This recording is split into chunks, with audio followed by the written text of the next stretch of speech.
Hola amigos, today we're going to be making vegan chiles rellenos. To start off, we're going to fire roast the poblanos over an open flame, and this is to help them release their delicious flavors. And then you're going to let them rest covered so that you can easily peel away all of the charred skin. And we're going to make a simple tomato salsa with tomato, onion, and garlic. And then once the poblanos have sweated, you're going to gently scrape away all the charred bits, and then you're going to make a slit with a knife down the center and use a spoon to carefully scrape out all of the seeds and the pith. And then this is to get them ready to fill them with your favorite vegan cheese. I used Violife mozzarella shreds, and then you're going to use a toothpick to pin it shut so that the cheese doesn't melt and ooze all over your salsa.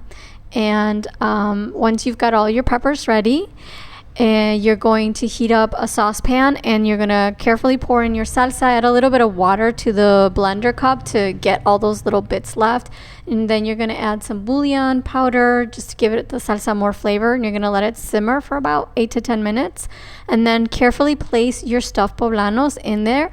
And then we're just going to let them simmer so that they finish cooking completely through, and also to allow the vegan cheese to get nice and gooey and melted. And this will take about 8 minutes to 10 minutes. It depends on the size of your peppers. And now they are ready for serving. Now to serve, you're going to serve them with either refried or frijoles de olla and some Mexican rice. And then you're going to ladle some salsa on the bottom, place your pepper, drizzle a little bit more salsa, and then you're ready to dig into this delicious dairy-free, egg-free stuffed poblano peppers. Enjoy!